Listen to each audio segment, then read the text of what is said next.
Tout a commencé au petit matin de décembre 2015. L'étroitesse des ruelles a nécessité la mise en place d'une circulation alternée pour chaque approvisionnement, en un laps de temps record. Le terrassement a été réalisé par un tractopelle placé sur le terrain grâce à un camion plateforme. Manœuvre très délicate. Nous devions conserver et assurer la protection de l'escalier et de l'olivier centenaire.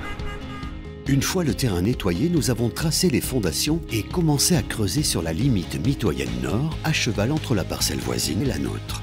C'est toute une coordination qui s'est mise en place pour évacuer rapidement la terre avec un camion positionné dans la ruelle, se trouvant à l'est. Mais à peine avons-nous creusé que le sol se dérobe sous nos pieds et nous fait découvrir une ancienne galerie souterraine d'adduction d'eau creusée dans les rochers au XIIIe siècle. Cette galerie alimentait le château de Lampéry.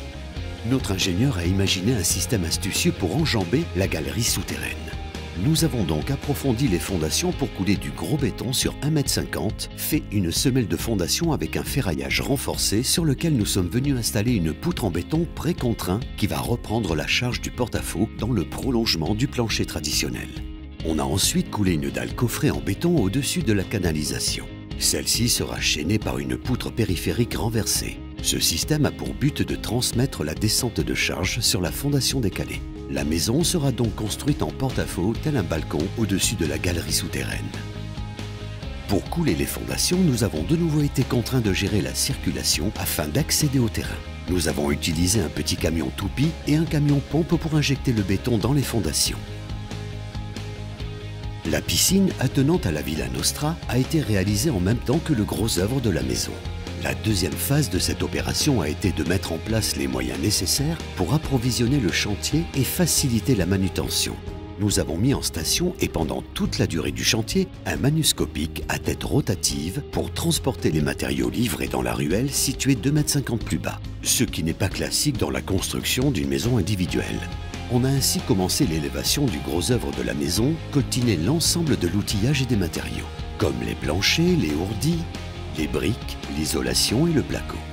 On peut apercevoir que la maison possède un garage double, ce qui est primordial en zone urbaine. La grue nous a aussi permis de mettre en place la toiture en zinc imposée par l'architecte des bâtiments de France. La partie basse de cette toiture, en forme d'aile d'avion, clin d'œil à la patrouille de France, est décollée de la maçonnerie du bâtiment. Cette technique permet de laisser un passage à la lumière venant de l'ouest tout en masquant les différents vis-à-vis que l'on aurait directement de l'immeuble à côté. Ce dispositif particulier pour la réalisation de cette toiture consiste à placer les poutres naturellement sur le chaînage et donc surélever la toiture. Entre chaque poutre, on vient intercaler des châssis vitrés. Au-dessus, on positionne un platelage bois recouvert de bandes de zinc. Ces châssis vitrés, tels des phares naturels, vont récupérer la lumière de l'ouest et la laisser glisser le long de la charpente en rampant, inondant ainsi de lumière le séjour et la cuisine. Les poutres dressées de mur à mur vont déborder en porte-à-faux côté sud et créer ainsi un auvent en forme d'aile d'avion, dicté ni plus ni moins par la forme de la parcelle. On dispose ensuite les plaques de BA13 en biais pour venir faire jouer la lumière. Ces plaques placées au-dessus de la fenêtre ont vu leur rayon de courbure changer afin de masquer la poutre, ce qui donne à ce système de charpente l'impression que les poutres sont taillées en biseau. Cette toiture si particulière est très importante dans la circulation de la lumière à l'intérieur de la pièce de vie principale.